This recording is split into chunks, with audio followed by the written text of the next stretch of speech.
So if we could start by turning our gaze inward, just for this meeting, sort of suspend whatever activities you need to do, whatever is on your mind, just sort of set it aside for a moment and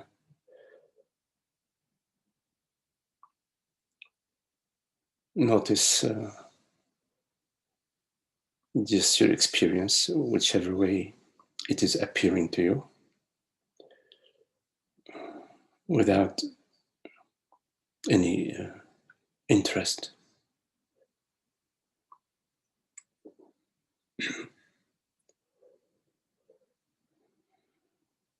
Sort of a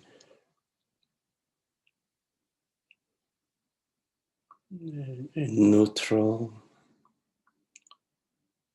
passive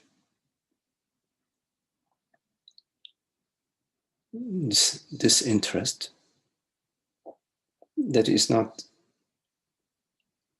to be confused with avoiding. Disinterest meaning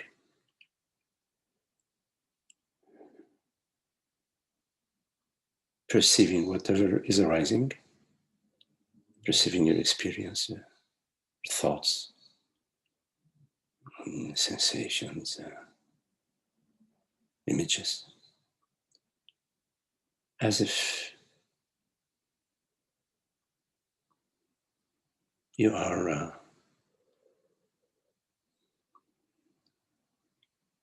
on the seashore watching the ocean, or sitting by a river,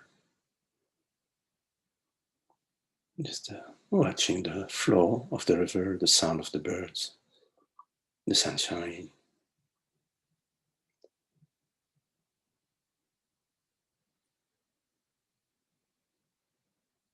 Not trying to manipulate your experience, maneuver.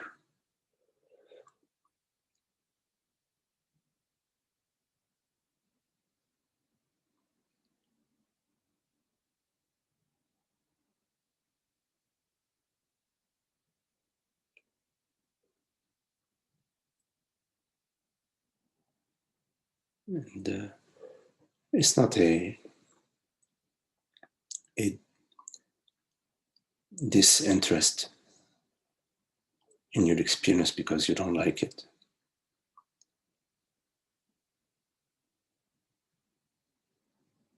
Rather, it's a recognition, at least for now, that really doesn't matter. There's nothing you need to do for now.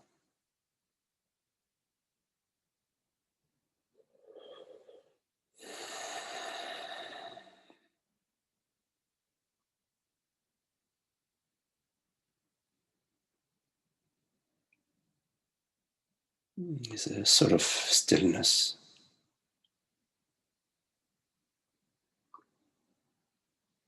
and inner equanimity,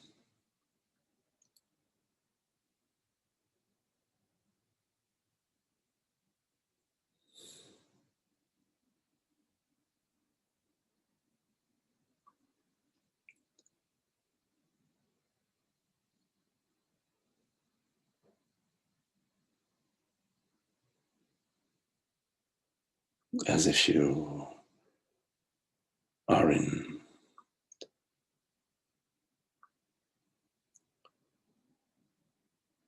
a warm tub, a sauna, the sauna of being.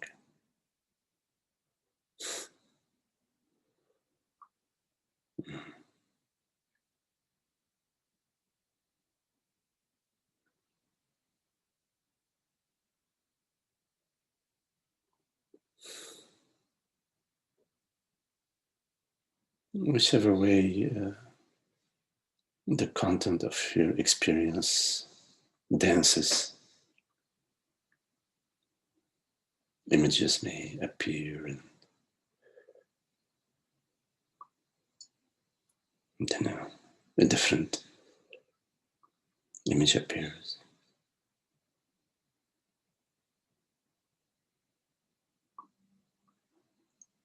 It doesn't really matter.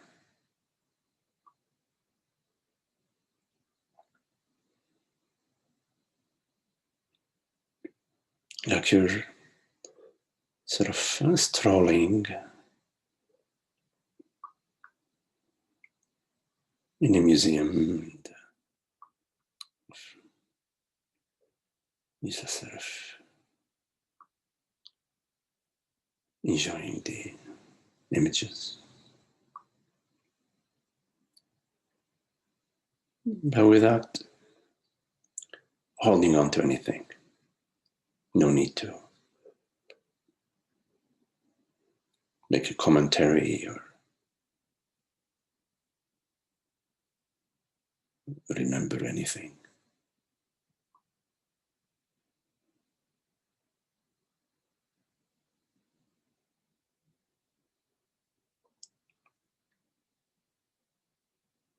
Like a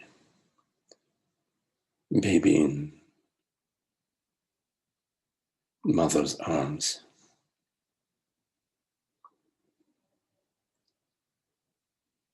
whichever way she moves.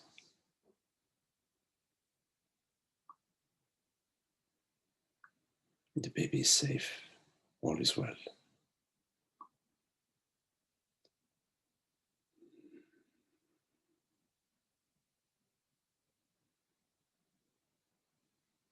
Because in a way,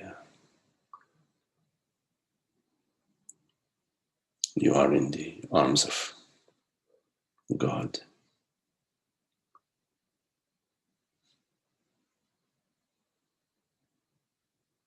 And she moves. Her movements are that which you perceive.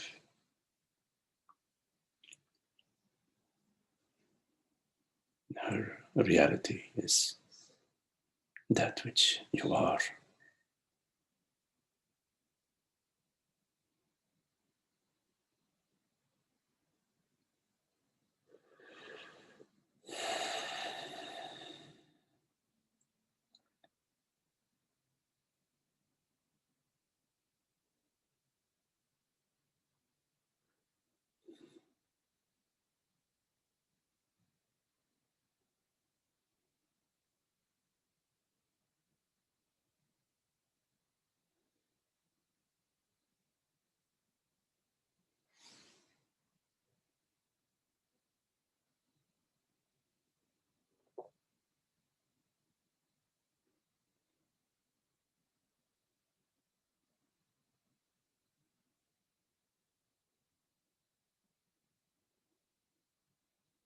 A disinterested awareness.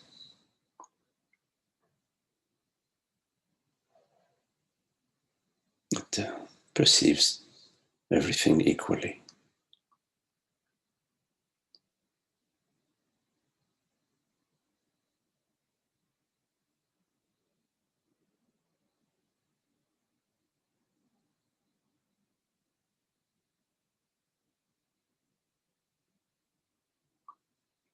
The peace of being,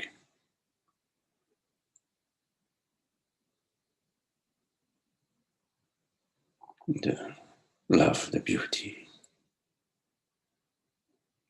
the freedom of being.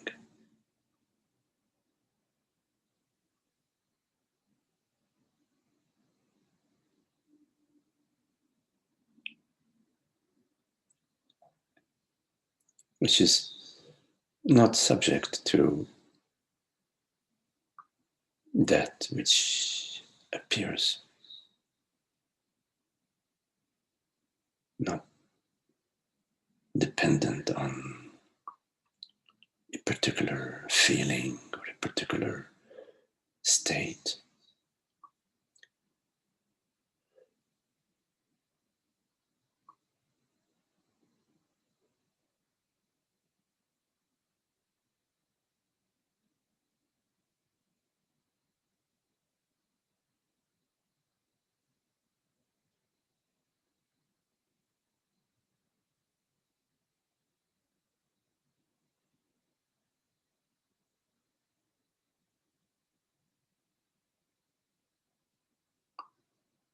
Like a flowing river that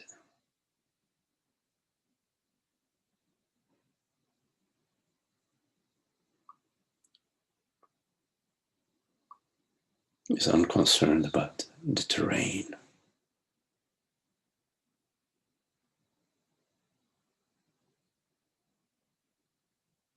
not going anywhere, not seeking anything.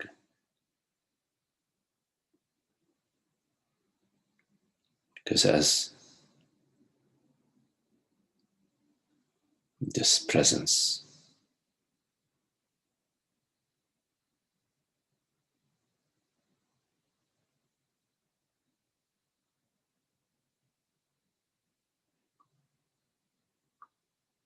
there is no personal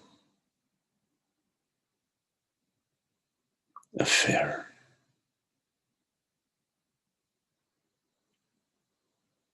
That is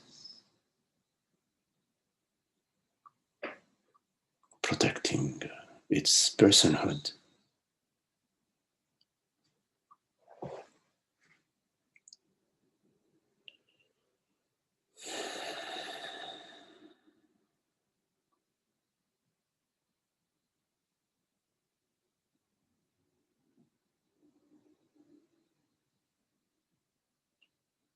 So remain disinterested.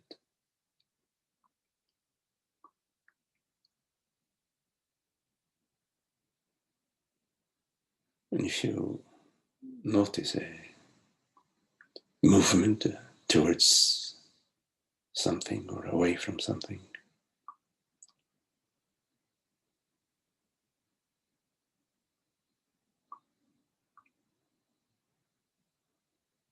explore the possibility of perceiving that movement with disinterest,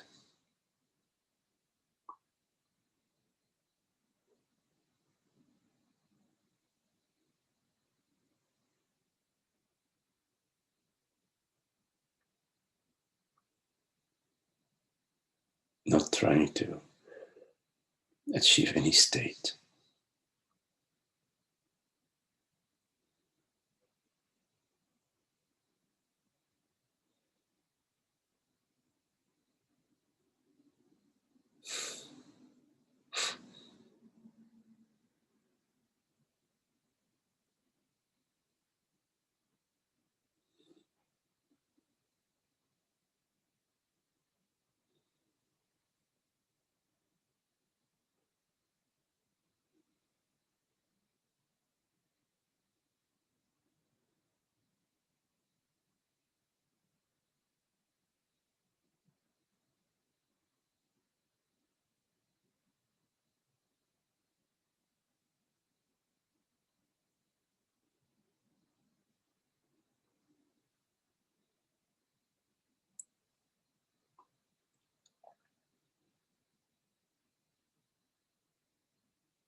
And if a thought arises, it says you're doing it right or doing it wrong,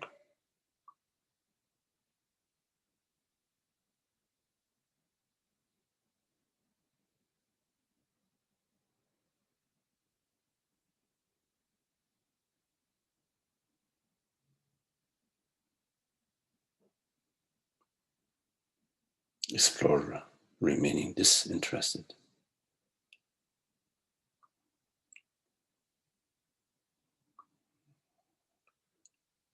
which is sort of doing nothing about whatever arises, perceiving the complete passivity of neutrality,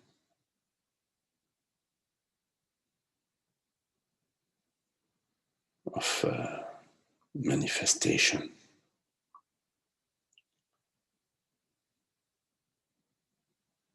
so that you are a wide open space of awareness, presence.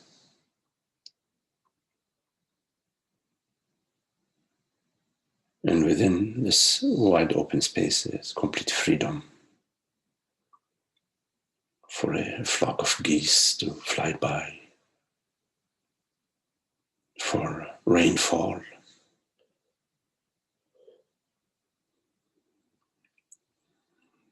for bodily sensations, memories, images. The space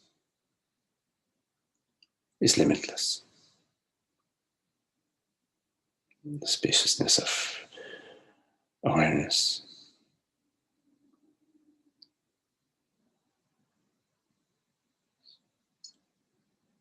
There's no phenomenal qualities. It's neither tall or short, neither male, female, or whatever.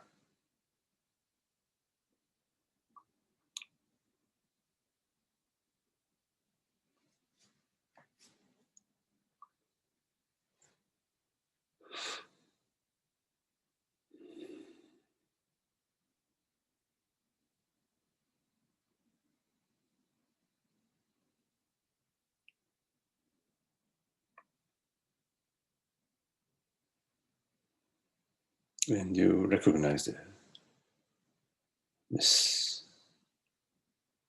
aware presence as the peace of being,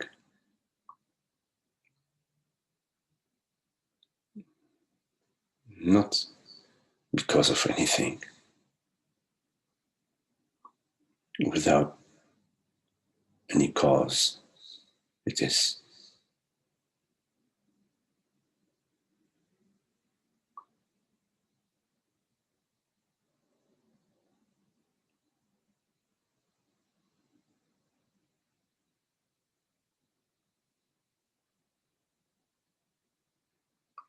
And the neutrality of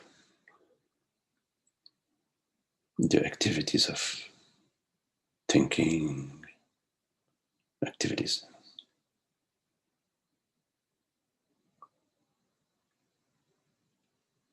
of the world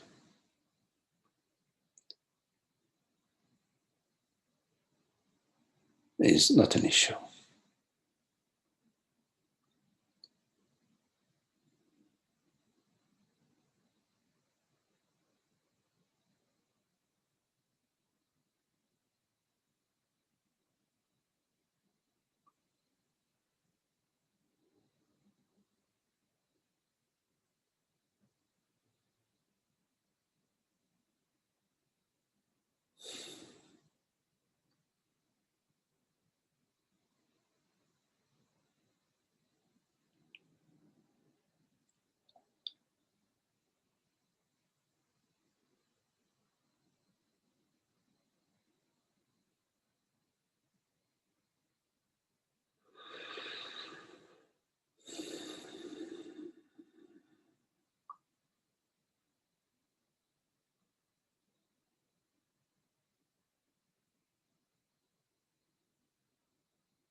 From the perspective of complete disinterest,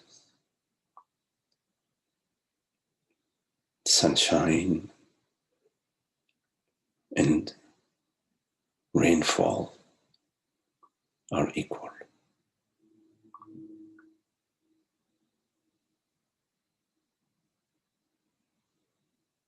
A happy feeling, an unhappy feeling are equal.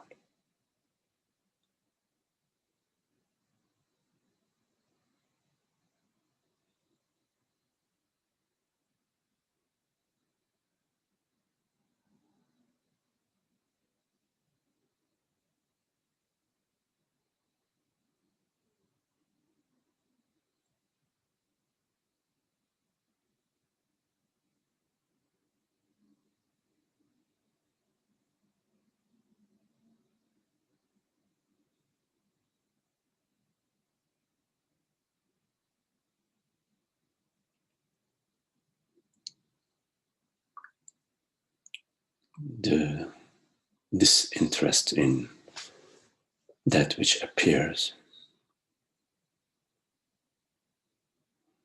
reveals the neutrality of appearance.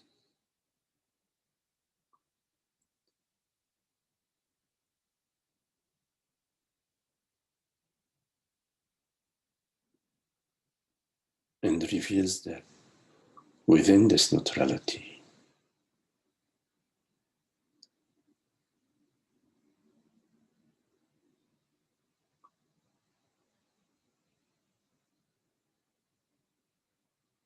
as this neutrality,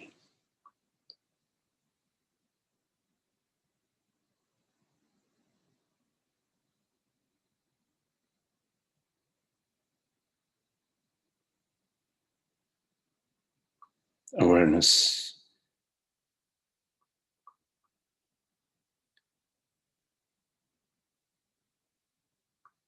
is more readily revealed. The freedom of being is more readily revealed.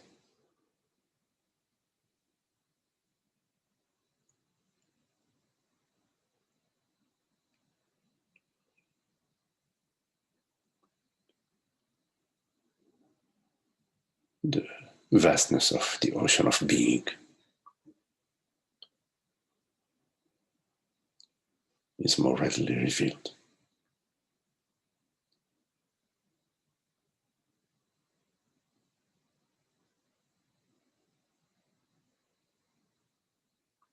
It has always been there. It's always there.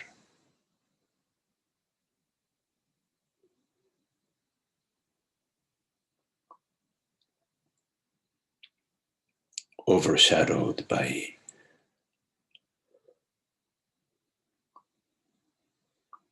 our dependence on engaging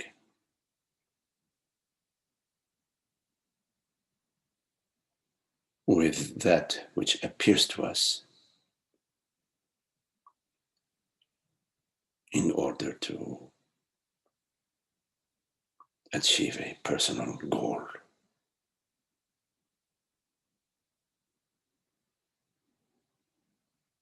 The illusion of personal achievement.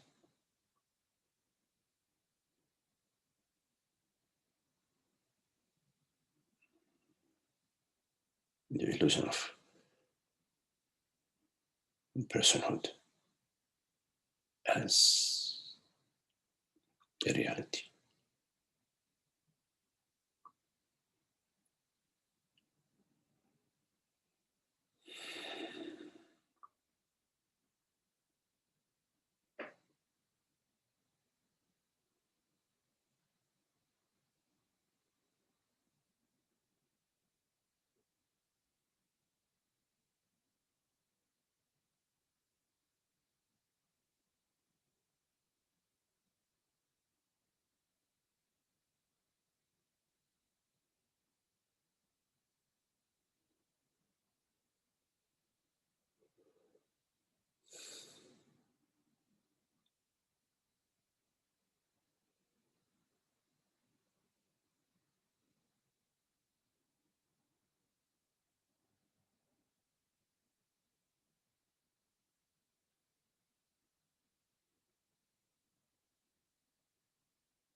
So if you have any questions, anything you would like to explore, please make sure you unmute your mic. And you're welcome to also turn your video on so we can enjoy that aspect of the meeting. Any questions? I just want to say thank you.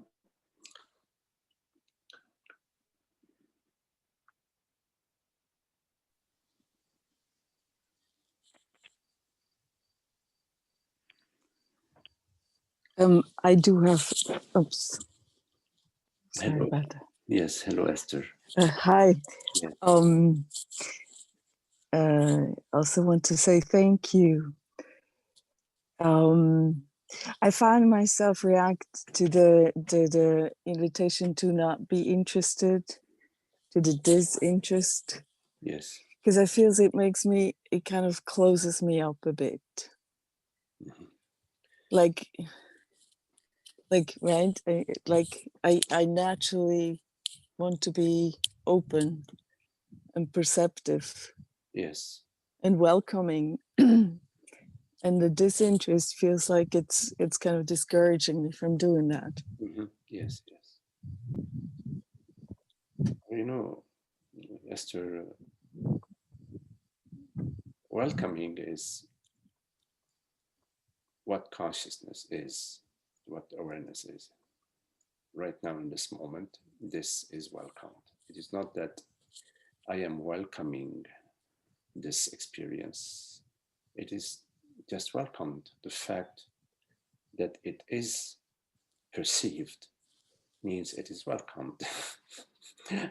If you know what I mean. So welcoming is not an activity of the mind. It's not a personal activity where, okay, I'm going to welcome this and not welcome that. That's a different, I wouldn't call that welcoming. I would call that picking and choosing, preferring, or it's a different type of activity than true welcoming.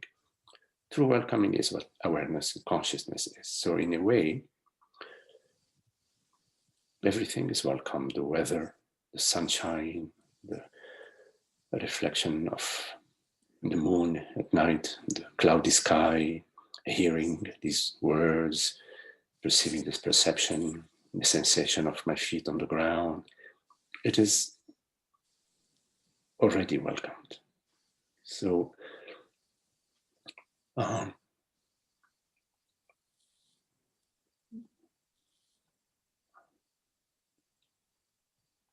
then there is this, maybe some thoughts that may appear that say, well, I think I should welcome my experience. I should welcome everything. That thought that says I should welcome everything it's already been welcomed. That thought has been welcomed. The fact that it's arising means consciousness already welcomed it, because if it had not already been welcomed, you wouldn't even perceive it. The fact that there is experience means that whatever is being experienced is already welcomed. Now, in terms of indifference, it does not mean that you are going to sort of cut out part of your experience or cut out all your experience and then be sort of disappear in space.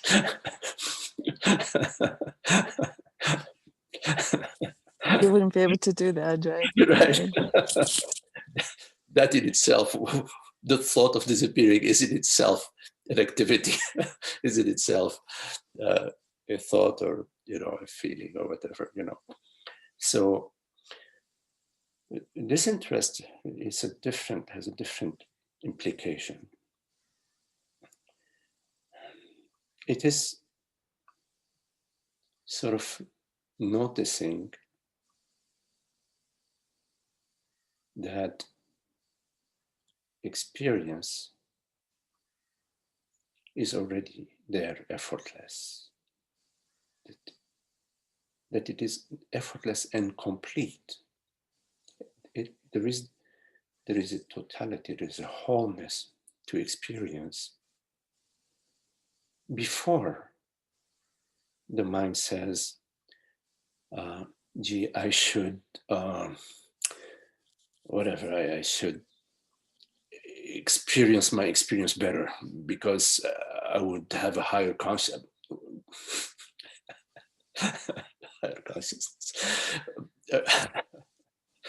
So it is, in fact, it is an invitation, sort of we're inviting ourselves, meaning consciousness is inviting itself. The universe is inviting itself. God is inviting itself to notice that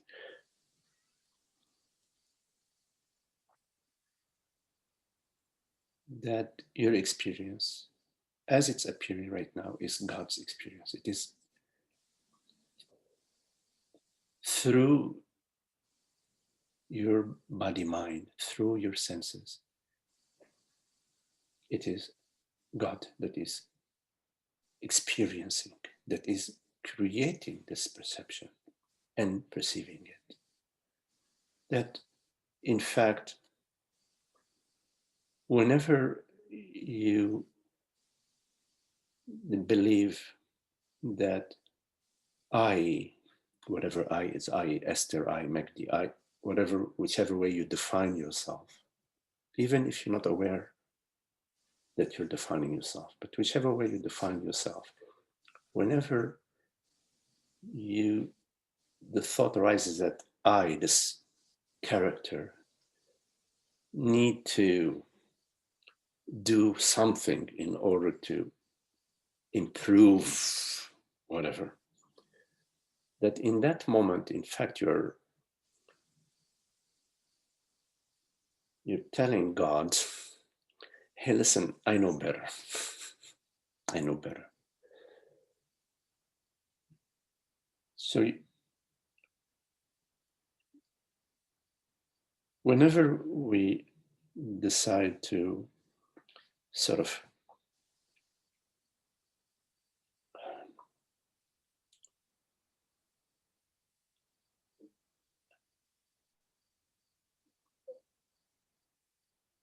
meet our experience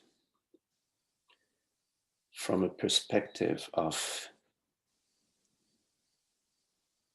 the belief that there is something that I can do to improve it, the I that is within that thought is a false I. Now, there is a relative realm where, yes, if the faucet is leaking, I can improve the situation by changing the washer on the faucet and preventing it from leaking.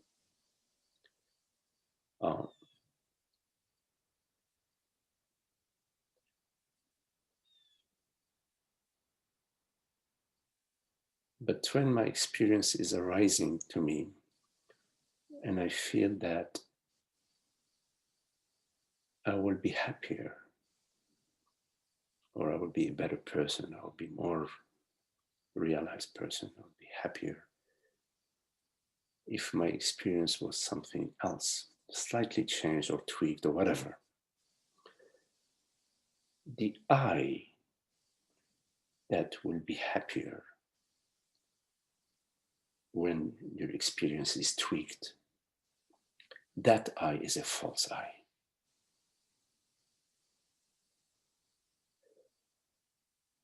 So in the meditation, we're inviting ourselves to notice the peace of being, the peace of presence, the peace of awareness that is experiencing You're hearing these words, perception, sensation, your feet on the ground, an image that may appear to you. And without touching anything, the peace of being is there. And is undisturbed and is there across your experience, even if the experience is the memory of something that you did years ago that's unhappy, or the thought is of what a beautiful day it is today, irrespective of what image appears, what thought appears. The peace of being is there across the board. And when I say the peace of being, I'm referring to awareness, to presence, to consciousness. So consciousness is what we refer to as the true self, the true I, the reality of I. And consciousness is equal in that it allows all manifestation. In fact, it not only it allows all manifestation, it is out of this consciousness that all manifestation arises. So if it didn't want a certain experience to occur, it wouldn't create it. It wouldn't allow it to arise.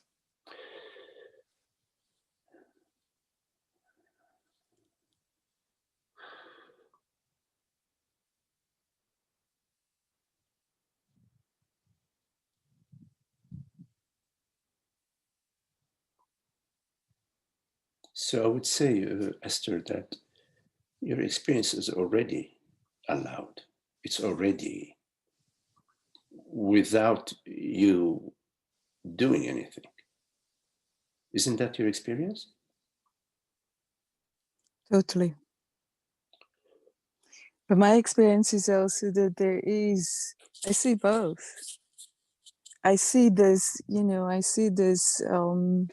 body mind wants to do certain things, and I'm aware of the body mind. Yes, And I see there are both aspects to my reality. yes. And it's okay for me to say this one isn't the real one. In fact, that's that feels very true.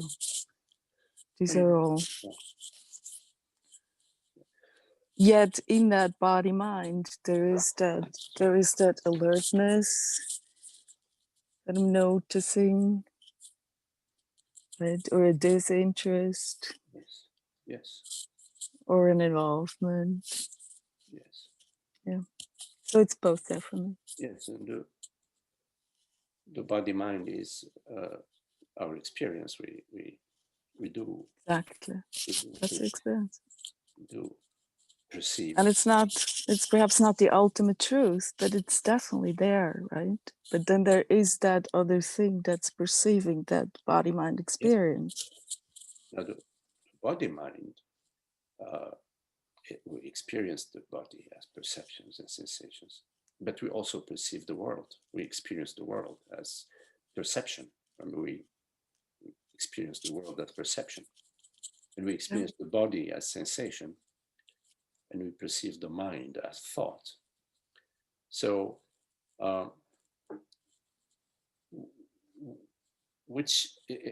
all these aspects, the aspects of our experience, meaning thoughts, memories, feelings, and bodily sensations and perceptions, in a way, they're all appearances. Mm-hmm. They're equal as appearances. Mm-hmm. They're not equal in their detail, but they're equal in that they're appearances. Mm-hmm. And so the appearances are equal in that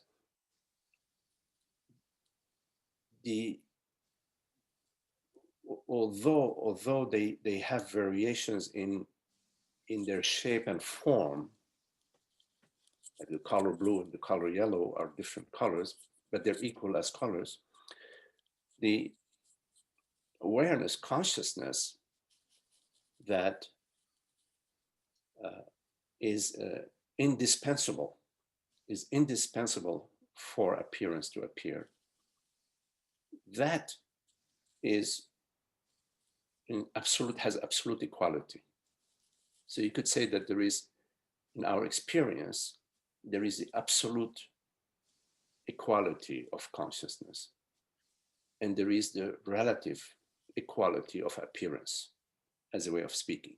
Relative equality meaning they're all appearances, but it's a relative equality because yellow and blue, although they're both colors, they're both appearances, there is a relative difference between them.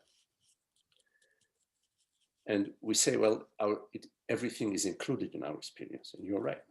The unmanifest and the manifest are included in our experience. But there is one point that's important to understand, is that the reality of our experience is not both. Okay, let me give a metaphor before I explain that. In our night dream, we are dreaming of butterflies, we're dreaming of pink flying elephants, we're dreaming of dinosaurs, whatever. All the contents of our dreams are relatively equal in that they're all dreams. Relatively equal, I'm saying relatively, because the pink flying elephant and the dinosaur and the butterfly are not the same color, the same shape. But they are equal in that they are content of dreams, they are the dream. Then there is that which perceives the dream, meaning the dreamer's mind, the dreamer is perceiving the dream. There is the reality of the dreamer. Now you could say that in that metaphor, that reality is both that which dreams and the content of the dream. But in fact, there is an important point to be made there, is that the content of your dream is nowhere to be found, but you will always find the dreamer. In other words, the reality of consciousness, you will always find the reality of consciousness. Right. But you will not always find that thought that you had 2 minutes ago, or that sensation that you had 2 seconds ago, or that memory that you had 10 minutes ago.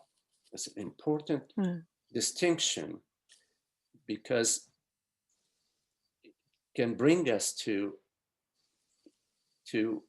understand. First we understand, and then we realize the reality of consciousness, that there is in our experience the relative and the real. There is, and I'm not saying there is a preference, I'm not talking from any preferential point of view, I'm just speaking sort of descriptively, that in our experience there is the relative and there is the absolute. There is consciousness and there is the dream world, the waking dream world, and the consciousness. Now the dream world, meaning what we perceive, our experience, arises and disappears. A thought arises and disappears. Sensation arises and disappears. But consciousness does not. Mm-hmm.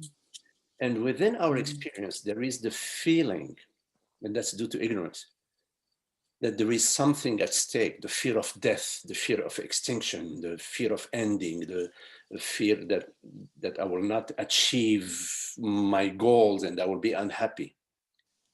That experience of the negative emotions is due to an incomplete comprehension of the reality of consciousness. When we equate the reality of consciousness with the reality of our experience, we are bound to experience the negative emotions and what we refer to as the unhappiness.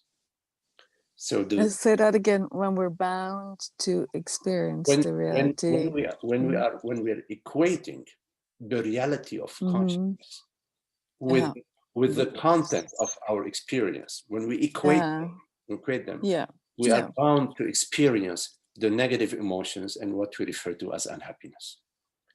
So there is an important clarification that is necessary.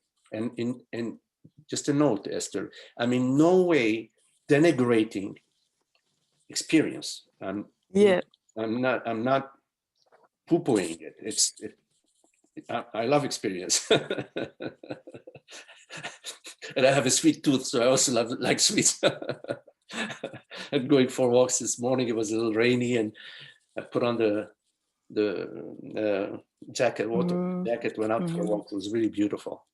So, but the entire contemplation of truth is about peace and happiness. And it doesn't matter so much the philosophy. I really don't care about the philosophy. Yeah, like any philosophy that does the job, I'm on board with it.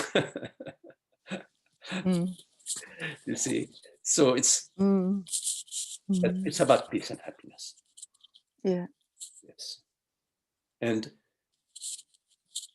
the realization of the eternity and the infinity of consciousness, the realization of the reality of the world, body, mind, which is consciousness, which does not deny the world, body, mind, but it reveals the reality of mind and of universe, the reality of mind and body, the realization of the reality of world, body, mind. It reveals the infinity and eternity of consciousness, which is I consciousness.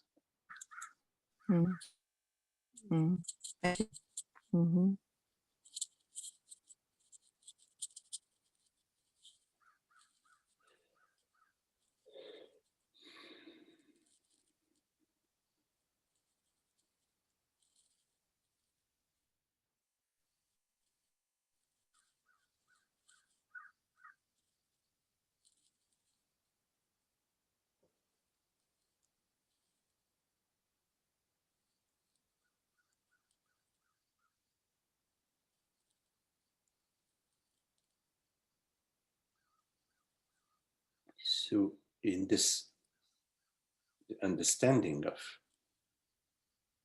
the reality of consciousness, the imagined and the felt sense of the reality of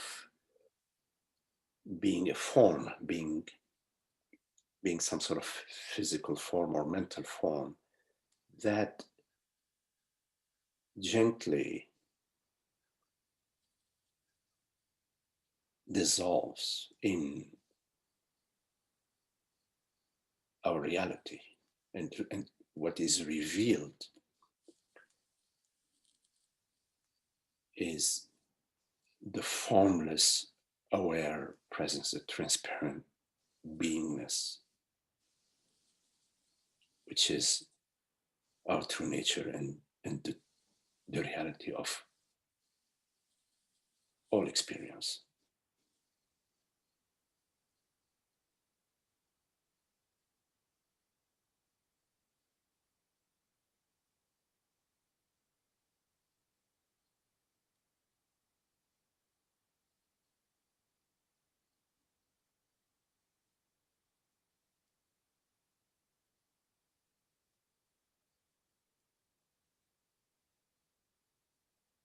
So in our contemplation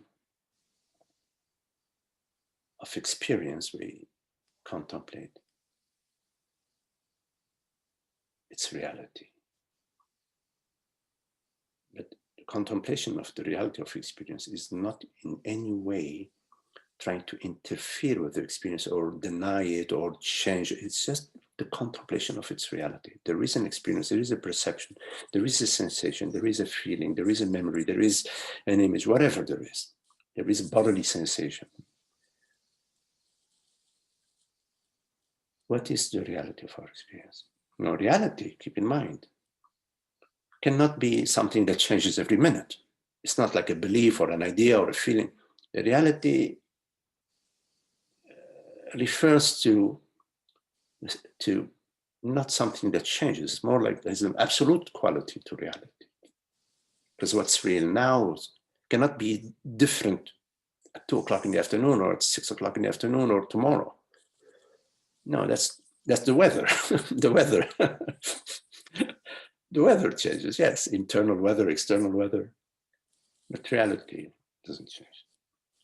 And when we speak of reality, we're not speaking about some theoretical, let's have a great concept, call it reality. No.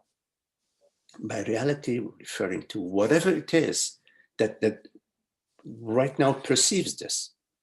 There's something rather than nothing. There is something, and that is something that's always across the board is reality. Francis refers to reality or consciousness as the reality that perceives, the reality that is, whatever it is that is independent, does not depend on anything. We use the term reality or consciousness or awareness. I like the word reality because it's the truth, and reality is not an imaginary thing. I like the term reality because it brings us back to, okay, wait a minute. I'm not going la la land, come back to point.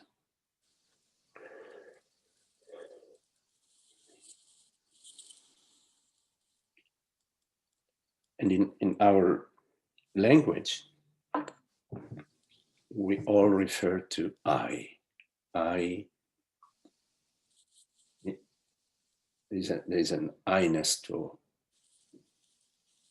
in our language that refers to the experience of being, to the reality of being. And we confuse the I with I, Magdi, I the body, I the mind, I the story. That's a confusion, as if I is constantly changing. But in fact, in our experience, I is never changing. It's not a changing thing. The body changes, the thought changes, feelings changes, the neighborhood changes. But I, it doesn't change. It's changeless. So that which is changeless across time and space, that's what we refer to as reality, the reality of consciousness.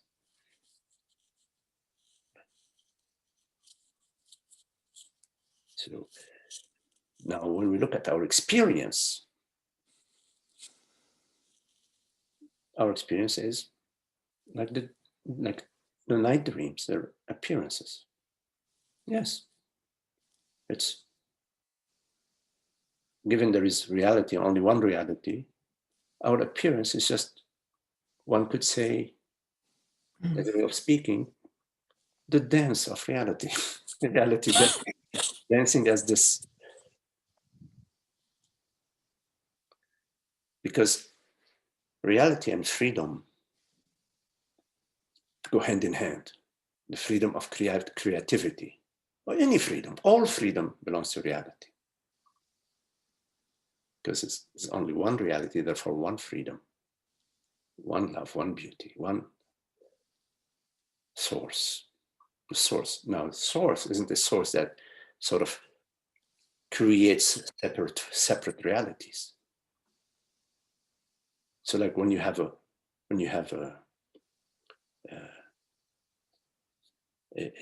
firecracker, what do you call those firework? It's that one firework that manifests into 50 colors or 100 colors or different forms. But it's still itself. It is still itself that is now like the white color turning into rainbow. It's still the white color. It's not creating separate realities, separate truth. It's still that one truth, that one reality that is now appearing as infinite forms, infinite shapes, infinite colors, infinite sensations. So the reality of consciousness also appears right now as this sensation, this perception, this feeling, this memory, this hearing, this breathing, this heart pumping, the sound of the birds, the sunshine.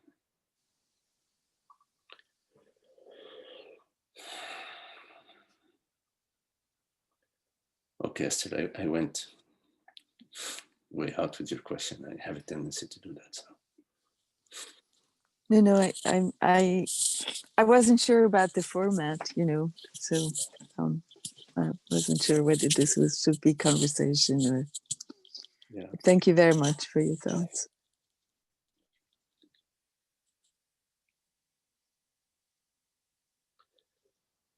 So, any questions?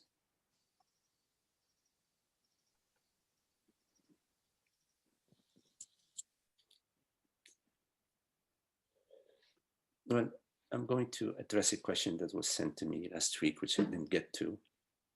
And then we can take questions back here. So, it's from Debbie. Hello, Magdi. I'm trying to transition from living as if I am a body, a woman, to living as what I truly am. Okay, that's good. So I tell myself or remind myself, 1, I am not an object. 2, I was not born and I won't die. 3, I am non-localized, non-phenomenal. Basically, I keep applying the teachings and I keep going back to this understanding. Am I on track?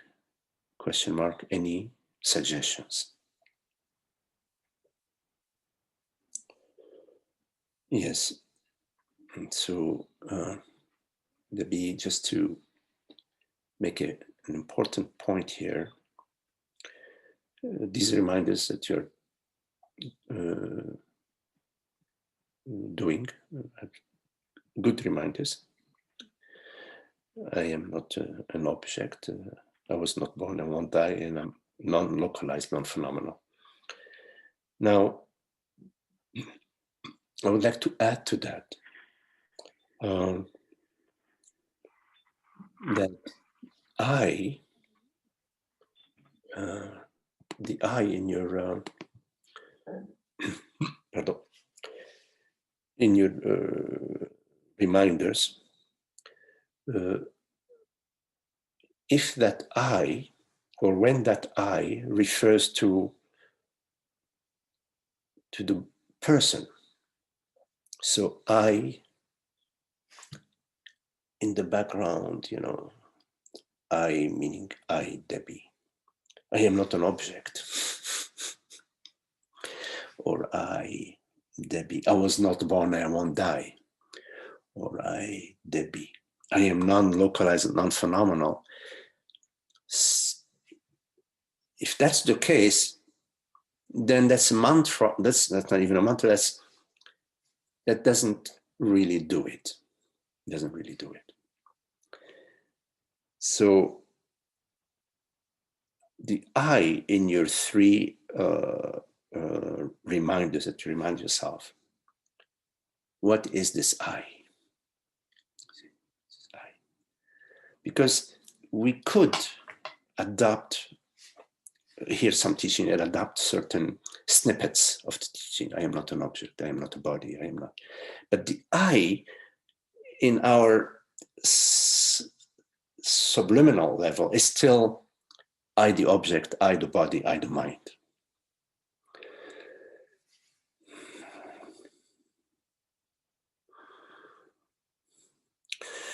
So,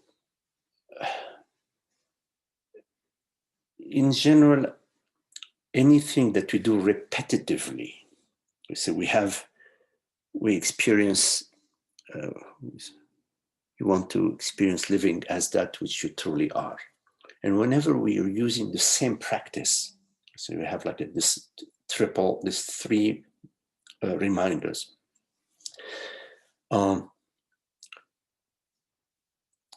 If you're repeating the same practice, it can become like a routine. It can become sort of like a sedative. So be watchful that via this practice, you are not sort of seeking a temporary relief.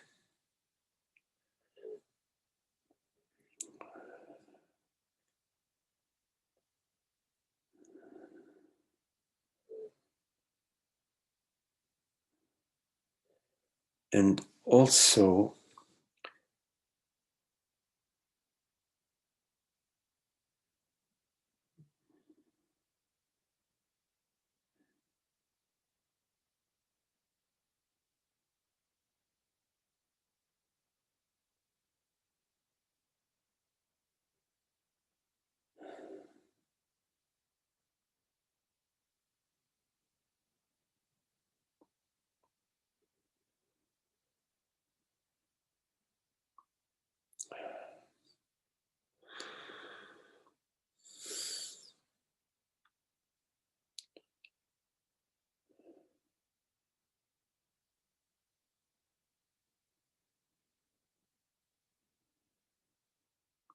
if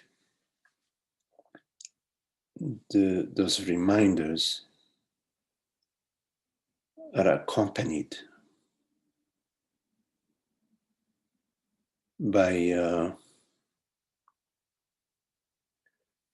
the significance,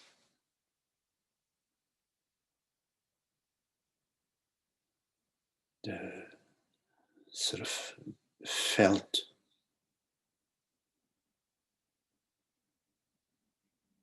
meaning of I'm not a form, I am not a woman, I'm not a man. It has to be, sooner or later, it has to come to an experiential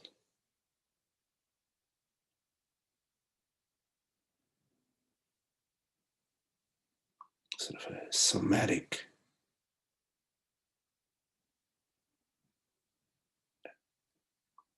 a real sense of it, that I does not refer to form or to a body or to something that's born and dies.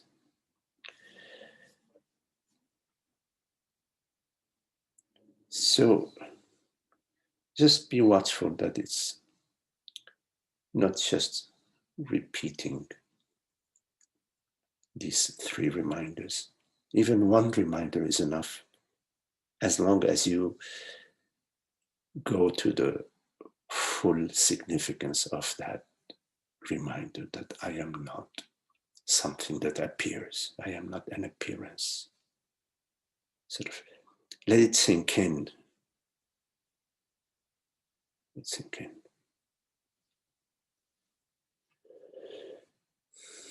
Okay. Hello, Magdi. Hello, John. Hi.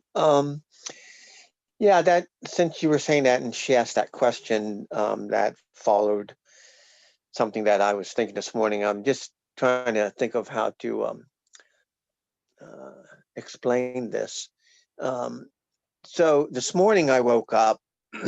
Sometimes when I wake up, the mind is a little strange at times, you know, and sometimes I have a lot of negative thoughts when I wake up, and other times I don't. But this morning I woke up and there were negative thoughts, and so and obviously for me the negative thoughts were about my person and who I am and what I don't measure up to, and where am I going, and whatever, all kinds of stuff, you know, a bad dream.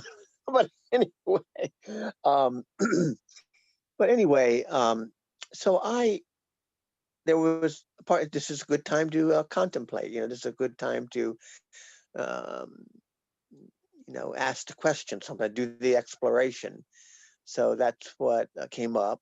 And so I did start with, actually, the thoughts started with, I am not the thoughts, And then later I'm going, yeah, when I do that though, I turn it, I'm more of the person saying, me, am not the thoughts, And so I realized that. And so I went to, okay, what is my true nature, and that's there too. And that brings me closer now, because I've done it enough that it brings me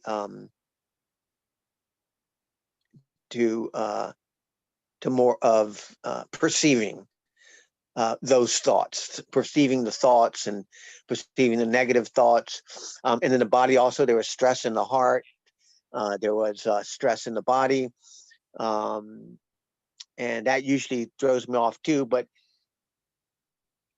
in the place of consciousness, I could see that, even though maybe like the painting on a canvas or something, there are some paintings that are come above the canvas. I don't know what they're called, but they're fascinating. But anyway, they're like cakes or something, I think. But they're not flat on the canvas. So I can see that now. I see even the feelings and even the thoughts had different sort of shapes and dimensions and so forth and so on. But at the same time, so I could see the neutrality of that, because I've always had difficulty with what neutrality meant. But anyway, so I then felt for a moment that peace.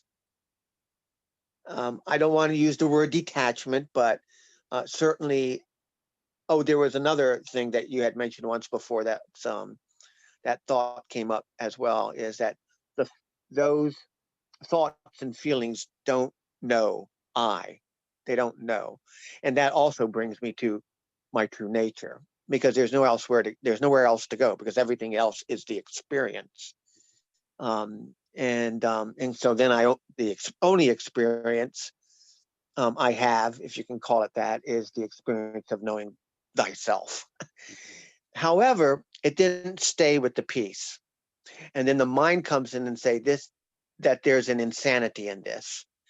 And I think that what I probably meant by insanity was it's more like dissociating. Okay. And then it went off. So I just wonder if you have some. Yes. Yes. I mean, I know the idea of, people will say, don't pay attention to the mind or watch the mind. I know all that, but I just thought maybe you could comment on that. Yes. So John, first you need to comprehend that there is no such thing as a mind. There is no there is no mind. Okay. There is no. Don't give power to a mind. Mind is just a term that we use Yes. to refer to thoughts, sensations, and perceptions. Traditionally, mind is usually, or in some cases, used to refer only to the process of thinking. But the way we use the term mind in our meeting, and also the broader usage of the word mind, is to refer to thoughts, sensations, perceptions, meaning that which appears, activities, thoughts, perceptions, sensations. So, but there is no mind. There is no, right now there is this perception. We can say, well, it's mind appearing as a perception, but there is really no such thing as mind. We don't experience a mind. Our experience is a perception, hearing, sensing, perceiving, right? I mean, this is our experience. And of course, also our experience, the trump card of our experience. we still have that we don't have Trump anymore, but still have the word Trump, or the Trump part of our experience is consciousness, awareness. Yes, awareness. Yes, we know we are aware, so we are aware. Now, in terms of, you talk of negative thoughts. Now, a negative thought, first, there is no such thing as a negative thought, because In fact, you can't stick a label onto a thought and say, boom, you're negative, bam, you're a negative thought. And you look at a thought, you find, hey, look, this imprint, that's the stamp of negativity. And boom, this is the stamp of positivity. No, if a thought is just a fleeting thing, there isn't a negative thought or a positive thought. Now, having said that, there are thoughts that appear. They appear always with an awareness, right? Appear with an awareness. Thoughts appear with an awareness that are referring to awareness. Somehow they're referring to awareness to you as John, the good John, the bad John, the beautiful John, the ugly John, the rich John, the poor John, whatever, successful, unsuccessful. So there are thoughts that they're dancing. And at some point within, there is a thought that appears, it's like a whirlpool. And that you look at the whirlpool and you say, it's saying, wait a minute, it's saying, I am no good, or I am poor, or I am rich, or I am whatever. So that thought, that within it, there is a reference to consciousness as being something good or something bad, is also a freaking neutral thought that's appearing within awareness. But when we perceive that thought and we associate, somehow we say, yes, that thought is saying, I was a really bad guy yesterday. I should have given $10 to that, instead of $5, whatever, that whenever we go along, we agree, we somehow at that moment overlook the complete neutrality of the thought. That the thought is just a weather. At that moment, we engage with the thought. We say, no. We say, no, I am not a bad guy. I am a good guy. So right now, when we say that, when we say, I am not a bad guy, I'm a good guy, that's also a thought, by the way, right?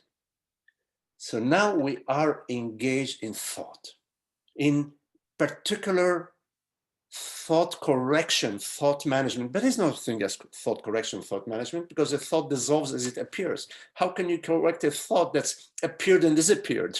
It's just imaginary. It's an imaginary thing. We're chasing a ghost. It's gone. But yet, although it's gone, we don't realize it's gone. We believe and we feel that, no, I am a good guy. And then the next thought is, yesterday, there was an old person who was crossing the street and I helped them cross the street. I was very helpful. And you know what also? I sent $10 to help the hungry people in wherever, which is another thought, you see. So in a way, the meditation that we did today,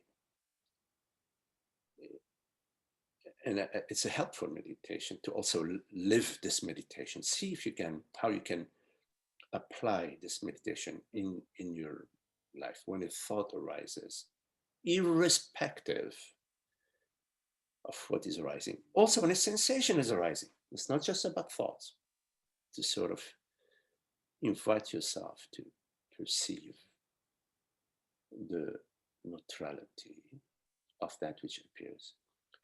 Because when you perceive that this thought is actually referring to you consciousness, you, the reality that perceives it, you fall under a hypnosis or under the trance, in the ignorance of your true nature at that moment, and you become engaged into. I'm sorry, Magdi, can you repeat that? At the moment you believe the thought to be referring to you, which is consciousness, that which is perceiving the thought, and you believe that that thought is actually referring to you as if it knows you, you falling under the hypnosis or the trance of that thought.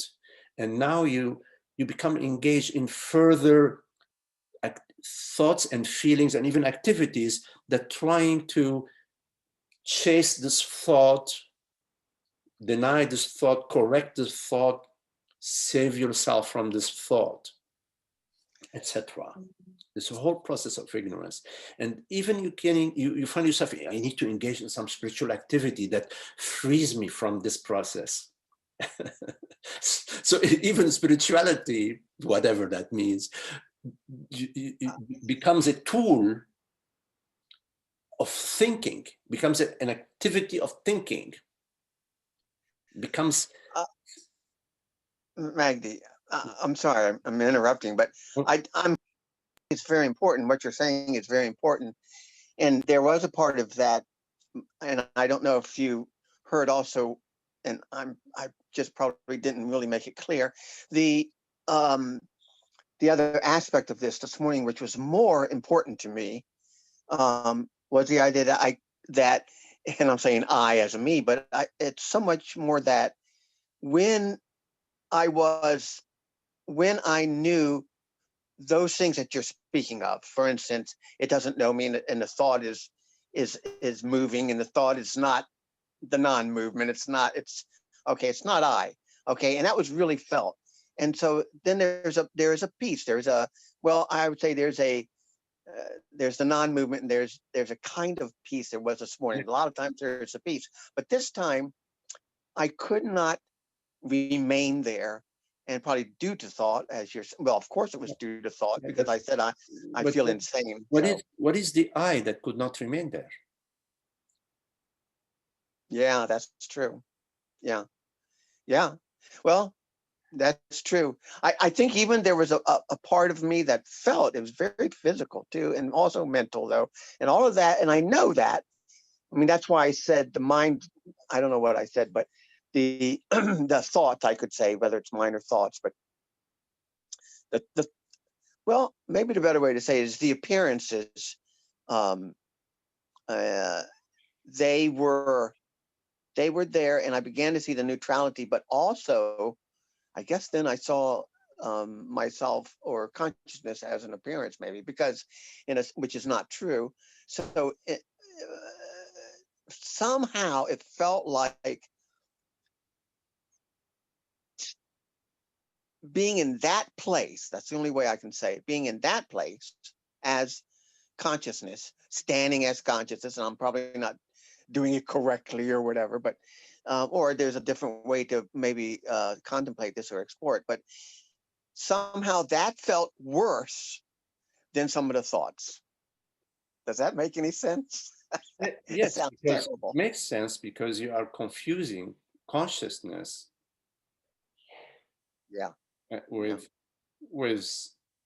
with I.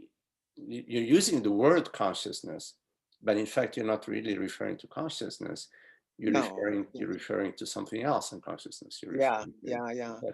Because consciousness has no issue with any of that. It has no issue. Whatever it is that is having an issue, that is feeling better, that this is working, that's not working, what is that? What is that? It's the thoughts, really. It was mostly the thought. It was the concepts of, it was actually seemed to be a concept of both the thoughts and consciousness, which I know is not the true I. Okay, but it was a thought, both. The thought, this is difficult for me to do. The thought of I and the feeling of I is not I. Now, thought about consciousness refers or may refer to consciousness.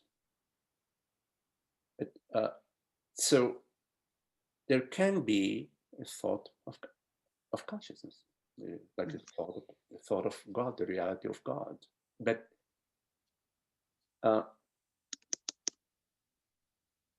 although there may be a thought of God or a thought of consciousness or God is not a thought. Right. So thoughts, what we refer to as thoughts, are events like perceptions and sensations, like current of like a leaf falling off a tree. It's a movement, yes, in the space of awareness. So when we feel or we experience that, wait a minute, something is not working, at that moment, it's not just a thought that is appearing. It is the belief. There is a belief behind that thought, or somewhere is a belief that I am somebody. That Yeah, there's no doubt. There's no doubt that. Yeah, I mean, that's why I said thought was interfering, or the me, or whatever. It just was a struggle. It even felt like a struggle in some sense. Yes, John. Which refers to me. Yeah. Do not be watchful not to perceive thoughts as an enemy.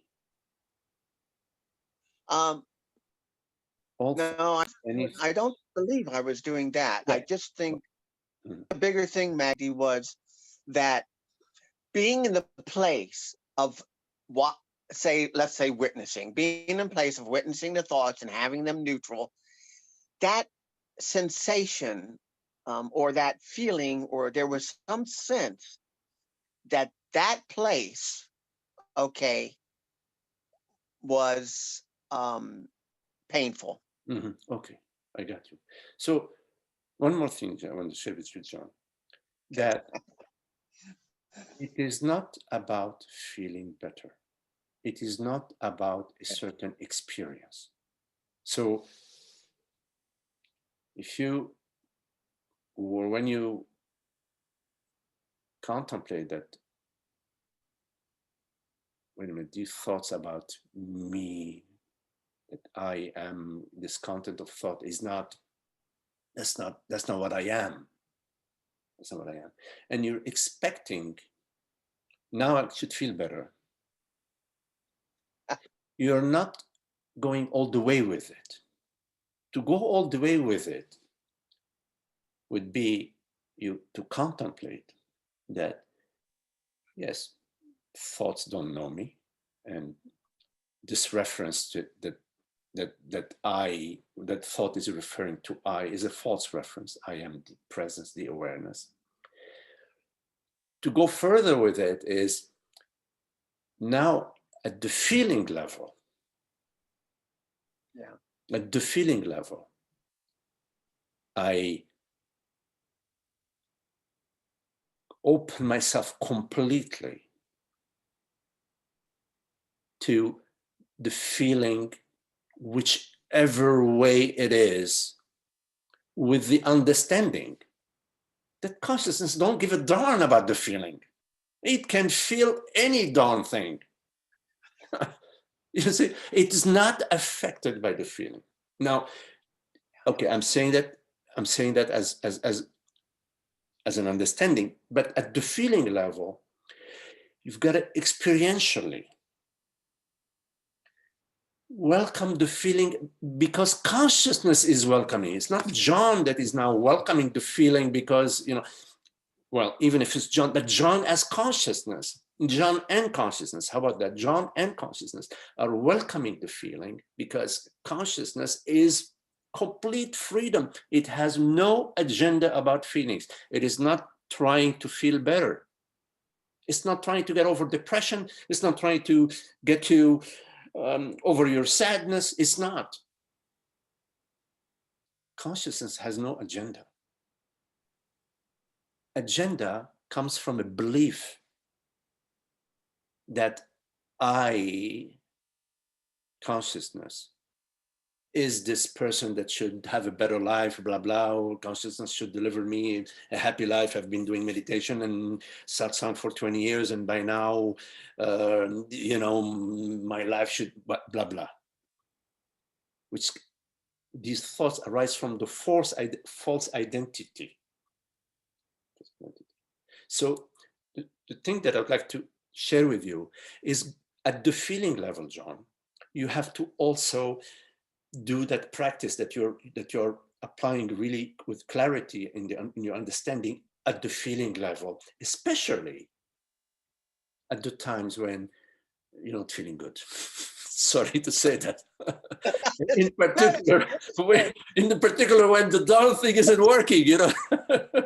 Yeah, I think, Maggie, the whole thing for me, I think when you're saying this, because I'm sitting there and going, okay, well, I know this, I know this, I know that, I know that, but I'm also listening to what you're saying, and I'm going, I'm not being clear enough, but it's no, it does point out that there's a thinker coming up, and there's a thinker that says, like, consciousness should feel that. In other words, consciousness should feel beauty, peace, and love. Okay, and I didn't think I felt, and of course, it's not a feeling, you know, Mm-hmm.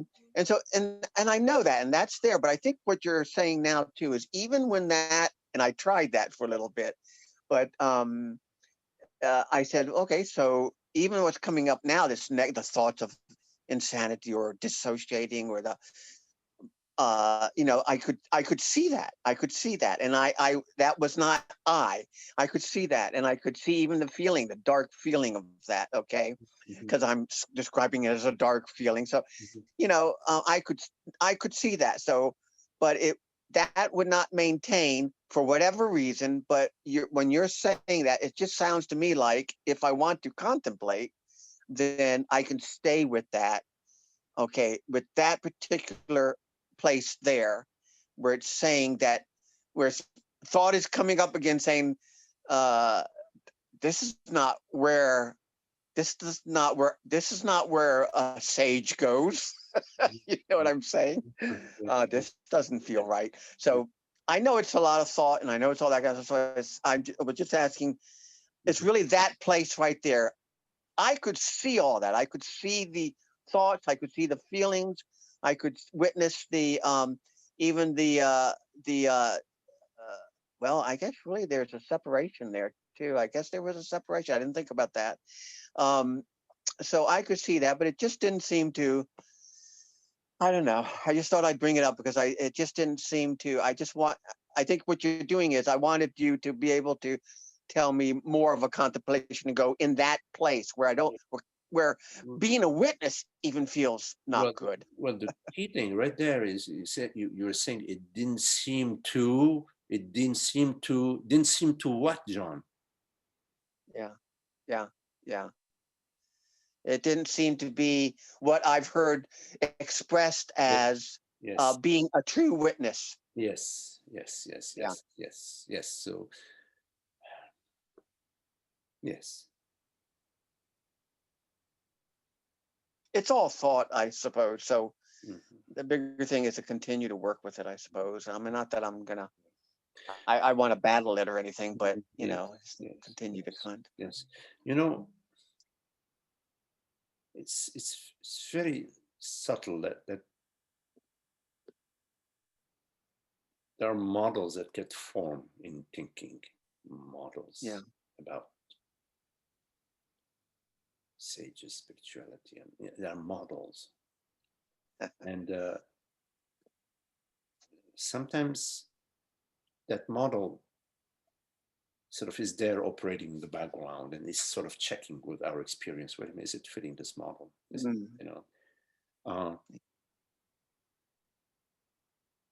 but in fact, the wide open sky has no model for infinity. There's no model for love, for eternity, for peace. Yeah.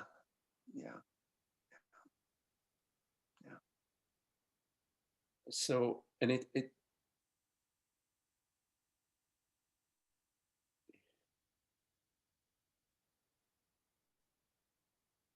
we, quote unquote, deal and work with our experience as it is appearing.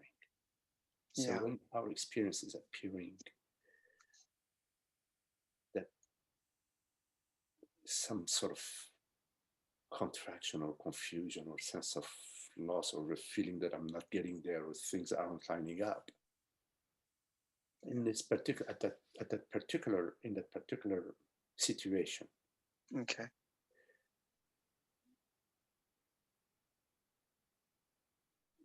we can invite ourselves.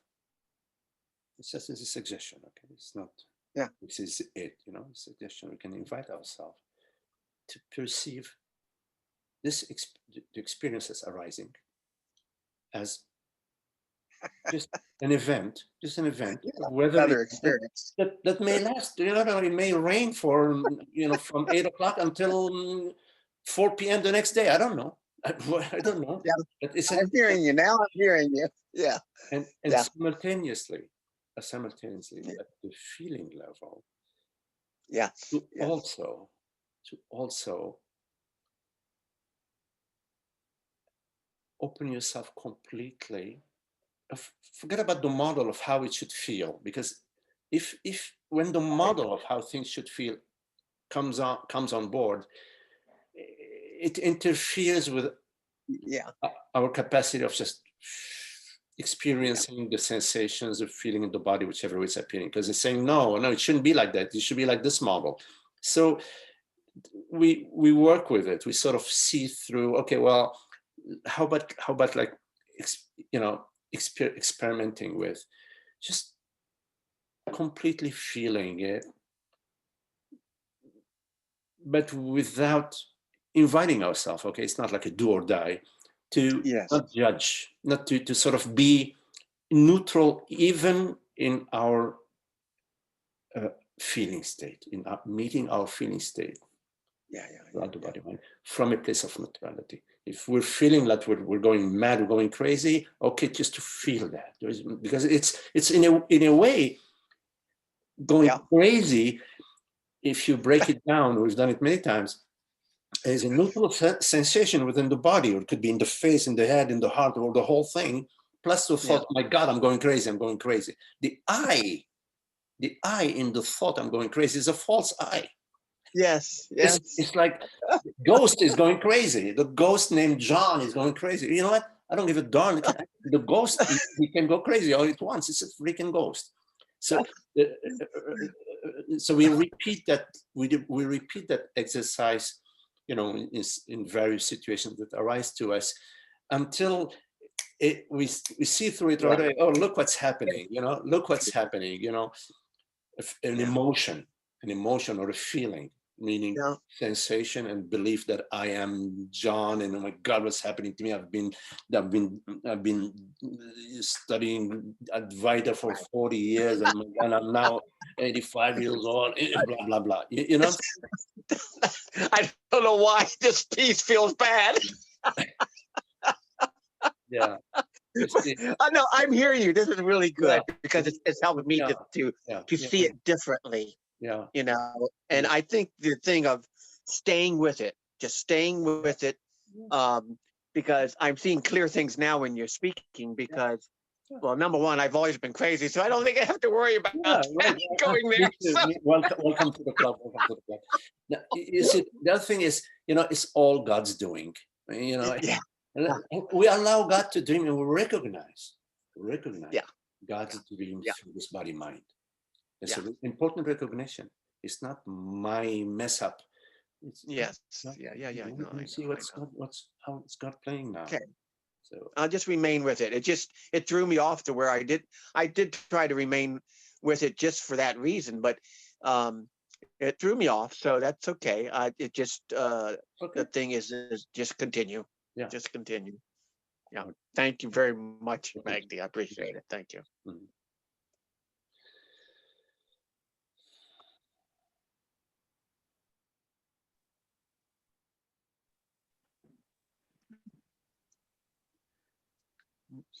Magdi. Hello, Amna. Hi. I just wanted to get a confirmation from what you were saying this whole meeting today. So whatever arises, like be a sensation or a thought, to just welcome it. It is already welcomed. It's already welcomed. Arising means already welcomed.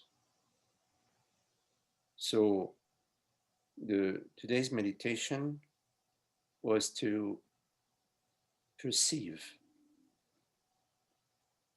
all arising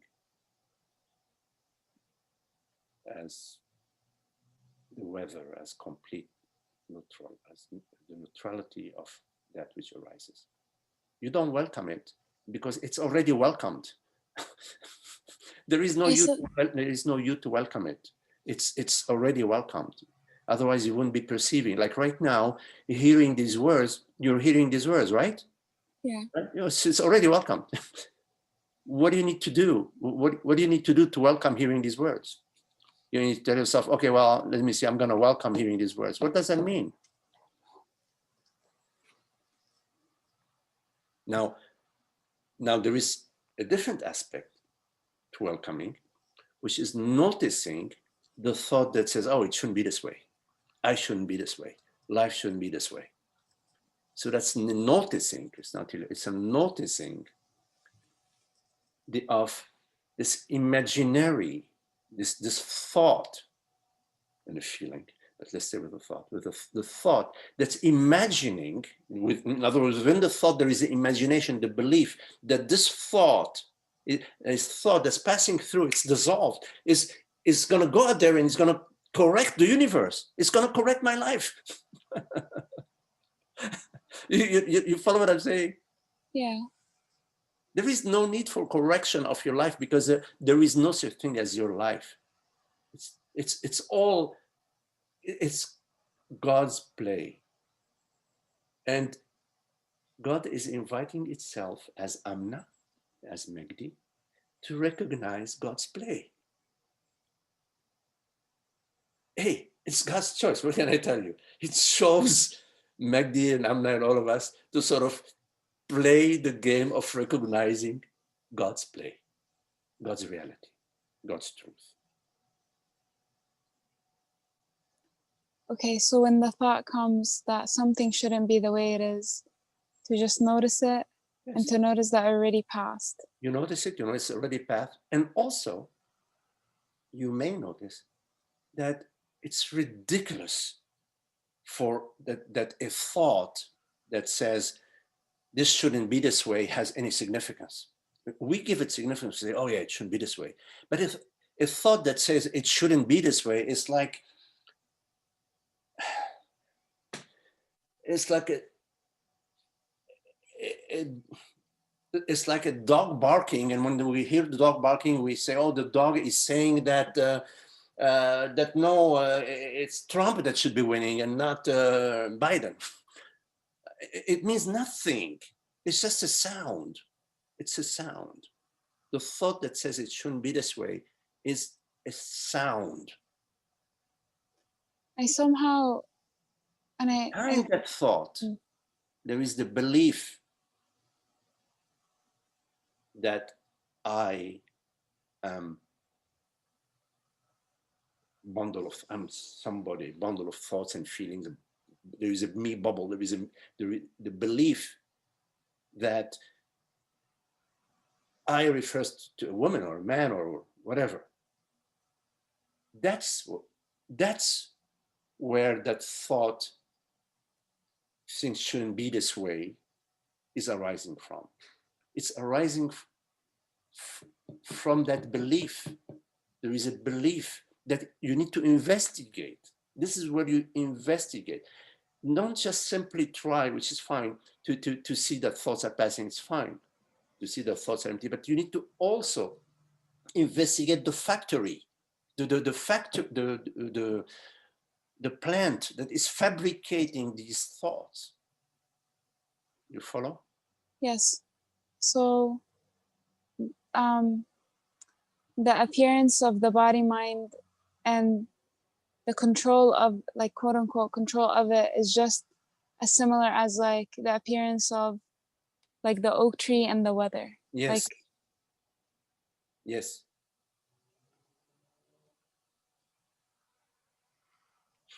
Okay. I'm just gonna take that in. Yes, you need to look into that. That's yes.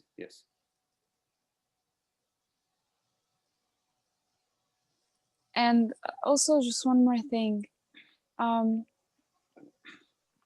somehow associated like understanding with like nice internal weather and nice thoughts. I know John in a way was also right. Yes, yes. That association is a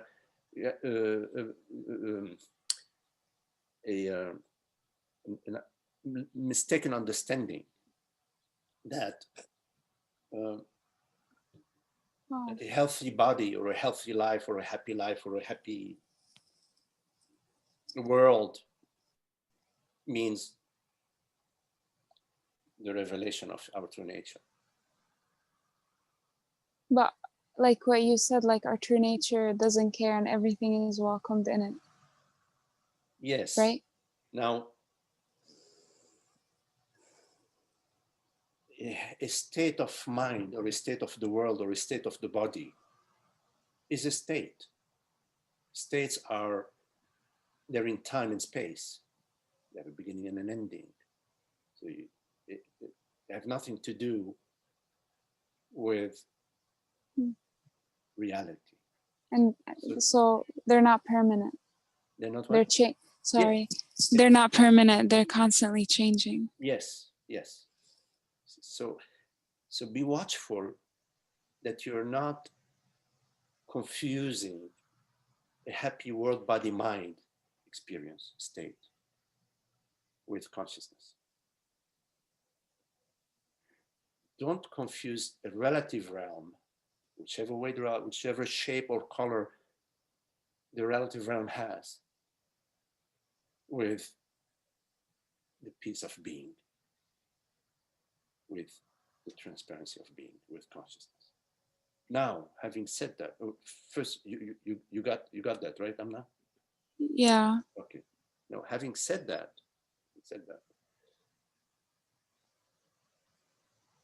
in the absence of me and you and me and him and mine, this is mine, this is yours, etc. When we are playing in the sandbox, it's fun. It's joyful. You say, I want to play with this toy. Say, yeah, oh yeah, nice toy. Play with the toy. You know, I play with it after you. Or I say, it's fun. Yes. Mm-hmm. And we're not going to go and pollute the rivers and pollute the ocean and try to dupe each other so we can get their oil and try to get the bauxite out of these people and put a puppet government. We're not going to do that in the absence of me and mine. The world is a Johnny, how do you say, is a paradise. Yes. Yeah. Right. Now, of course, we are here, what, 8 people, 10, whatever, few people. There is, God's dream is infinite. It contains ignorance. 7, 8 billion people, majority of which are interested, they're under the spin, under the hypnosis of the personal self, the me, the body, I'm the mind, I'm my family, my tribe, right? Mm-hmm. So yeah, you can't expect that what they say, oh, consciousness is improving and now we're moving into an era of greater consciousness. Well, hold your breath. Hold your breath. Right? You have to hold your breath. No, but yes, at the same time, there is a sweetness that starts to. Earlier, when you refer to consciousness as peace of being, somehow my mind associates that with a feeling. It's deeper than a feeling. It's like a knowing. It's deeper than a knowing.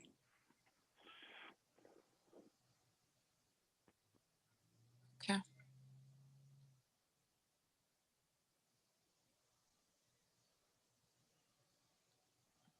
Thank you so much.